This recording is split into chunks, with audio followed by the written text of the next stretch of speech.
This channel does not promote any violent, harmful, or illegal activities. All content provided by this channel is meant for an educational purpose only. আর update Bangla শুরুতেই যে খবর দেখাবো আপনাদের মহাকাশে মহাযোগ।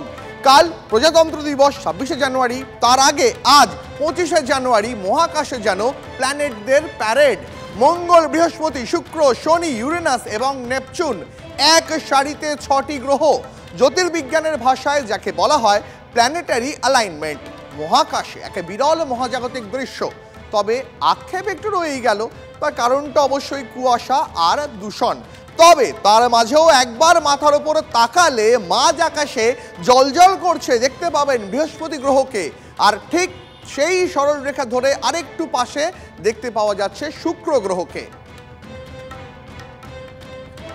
এই মহাজাগতিক দৃশ্য নিয়ে কি বলছেন জ্যোতির্বিজ্ঞানীরা, শোনাই আপনাদের। বাই ডেফিনেশন মানে যেভাবে তৈরি হয়েছে, সবাই একটা প্লেনের ওপর তৈরি হয়েছে। একটা ডিশ, মনে করুন চা খাওয়ার যে ডিশটা রয়েছে, সে একটা ডিশ আর একটা ডিশের উপর উল্টে দিয়েছেন। এই যে একটা শেপ, তার মধ্যে মাঝখানে আছে সূর্য, বাকি প্ল্যানেটগুলো এভাবে ঘুরছে। ফলে আমরা যে কোনো প্ল্যানেট থেকে যদি দেখি, বাকি সব কটা প্ল্যানেট এবং সূর্য সবসময়তেই এক লাইনে দেখা যাবে।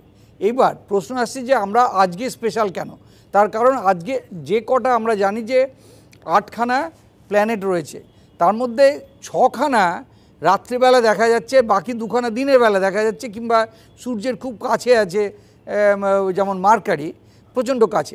অর্থাৎ এরা র্যান্ডামলি ঘোরার কথা ছিল, কিন্তু আজকে এমন একটা সময়, আজ এবং আজ থেকে অ্যাকচুয়ালি 1 ফেব্রুয়ারি অবধি এমন একটা সময় যে ওরা এক ফটোর মধ্যে, এক জায়গাতে, এক ক্যামেরার মধ্যে ওয়াইড লেন্সে সব কটা এসে উপস্থিত। সঙ্গে আকাশে 5-6টা গ্রহকে দেখতে পাওয়া, এটা কিন্তু সত্যি একটা বেশ আনন্দের ব্যাপার। কতক্ষণ স্থায়ী থাকবে এই গ্রহগুলো? যতক্ষণ না গ্রহগুলো একের পর এক অস্ত যাচ্ছে। যেমন আজকে সন্ধেবেলা এই 8টা 20 মিনিট নাগাদ শনি গ্রহ অস্ত যাবে, তারপর 8টা 44 মিনিটে অস্ত যাবে শুক্র, তার কিছু পর মাঝরাত নাগাদ অস্ত যাবে বৃহস্পতি, আর মঙ্গল অস্ত যেতে যেতে সকালবেলা হয়ে যাবে। আর আমরা মার্কারি মানে বুধকে দেখতে পাবো না, বুধকে কিছুদিন পরে থেকে, যেহেতু সূর্যের খুব কাছে, সেই জন্য এই মুহূর্তে আমরা দেখতে পাবো।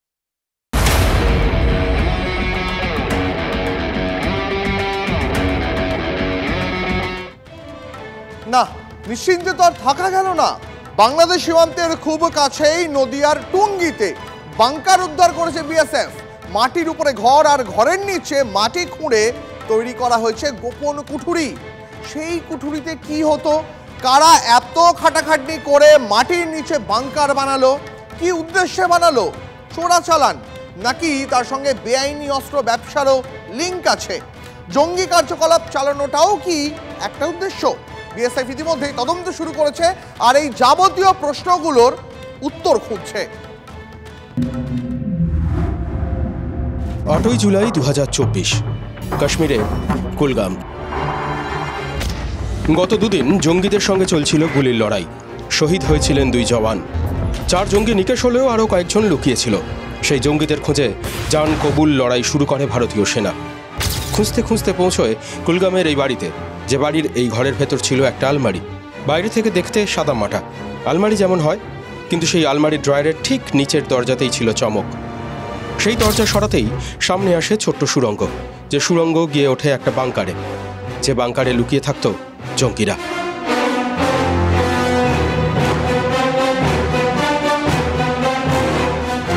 15ই জুলাই 2024, দক্ষিণ 24 পরগনার কুলতলি। সকাল থেকে গুলির লড়াই। পুলিশ বনাম খুনে অভিযুক্ত চোরা কারবারি ডাকাত সর্দার সাদ্দামের বাহিনী। সাদ্দামের স্যাঙ্গারদের গুলিতে আহত হন কয়েকজন পুলিশকর্মী। সন্ধ্যায় আরও বাহিনী নিয়ে অভিযান। সাদ্দামের ওই বাড়িতে ঢোকে পুলিশ। সাদ্দামের ঘরে পৌঁছতেই চমক, খাটের নিচে খোঁজ মেলে এই সুড়ঙ্গের, যে সুড়ঙ্গ গিয়ে পড়ে কেওড়ার খালে, যে খাল গিয়ে মিশেছে মাতলা নদীতে। 24শে জানুয়ারি 2025, নদিয়ার কৃষ্ণগঞ্জের টুঙ্গি আমবাগান কলাবাগানের মাঝে বাংকার উদ্ধার করল বিএসএফ। 25শে জানুয়ারি 2025, প্রথমে একটা, তারপর আরও 1, 2, 3, 4 গণনা চলছে বাংকারের। একটার পর একটা চমক। ছাপোষা টিনের ঘরের মেঝেতে লুকিয়ে গুপ্ত কুঠুরি। আমি দেখাবো এই ধরনের মাঠের মধ্যে টিনের ঘর রয়েছে, আর সেই টিনের ঘরে দেখো বাংকার তৈরি করা রয়েছে। একাধিক জায়গায় এইভাবে কিন্তু বাংকার উদ্ধার হয়েছে। যে ঘর তৈরি করা হয়েছে বাংকারের পরই, এবং সেই ঘরে কিন্তু নিচেই বাংকার রয়েছে। তুষার দেখানোর চেষ্টা করছে সেই বাংকারের ছবি। যেখানে বাংকার উদ্ধার হয়েছে, টুঙ্গির সেই বাগান থেকে বাংলাদেশ সীমান্ত কত দূর? বাংকারগুলো যেখানে পাওয়া গেছে সেখান থেকে সীমান্ত 1.5 থেকে 2 কিলোমিটারের মধ্যে। সীমান্তের এত কাছে ঘরের নিচে ঘর বানানোর প্রয়োজন পড়ল কেন? দুজনকে জিজ্ঞাসা করি, একটু যাই কথা বলি, এত মানুষ যাচ্ছে দেখতে, কি হয়েছে? তারা বলছেন বাংকার রয়েছে, দেখতে এসছেন। দাদা দাদা দাদা কি দেখতে যাচ্ছেন একটু যদি বলেন। আমরা যেটা শুনছি সব বাংকার বেরিয়েছেন, বাংকারে নাকি সব ফেন্সিলিটি আছে, আমরাই শুনে অবাক। এখনো পর্যন্ত বাংকারগুলো থেকে 50,000-এর বেশি কাশির সিরাপের বোতল উদ্ধার হয়েছে, বাজারে যার দাম 1.5 কোটি টাকা। নেশা করার জন্য কাশির সিরাপের কদর বাংলাদেশে। বাংলাদেশের নেশায় বুঁদ প্রজন্ম সস্তার কাশির সিরাপ কেনে। ভারত থেকে কাশির সিরাপ পাচার হয় বাংলাদেশে। পাচার চক্রের শিকড় সীমান্তের দুপারেই রয়েছে। আর কাঠিরা কি বাংকারে শুধু কাশির সিরাপই মজুত করত? লাখ টাকার প্রশ্ন, দেশের সুরক্ষার প্রশ্ন, রাজ্যের সুরক্ষার প্রশ্ন, প্রশ্ন আম জনতার নিরাপত্তার। বাংকারগুলোতে নিয়মিত যাতায়াত চলত। প্রতিটা বাংকারে লোকজনের থাকা খাবার প্রমাণ মিলেছে। মদের বোতল, সিগারেট, বিড়ির প্যাকেট, গামছা, জামাকাপড় পাওয়া গেছে ঘর আর বাংকারে। বাংকারে কি জুয়ার আসরও বসত নাকি? সন্দেহ হচ্ছে। শুধুই কি পাচারকারীরা লুকোতো, নাকি অনুপ্রবেশকারীরাও ওই বাংকারে শীত হতো?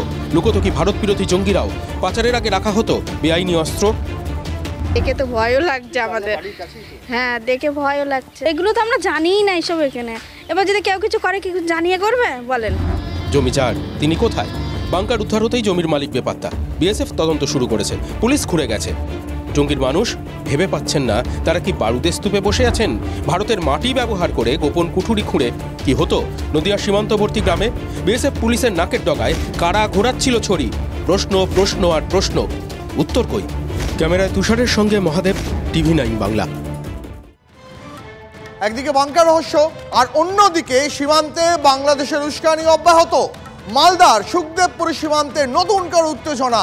ওপারে চাঁপাইনবাবগঞ্জের জমায়েত থেকে বাংলাদেশিদের উস্কানি, অস্ত্র নিয়ে বাংলাদেশি দুষ্কৃতীদের উস্কানির নয়া ভিডিও ভাইরাল।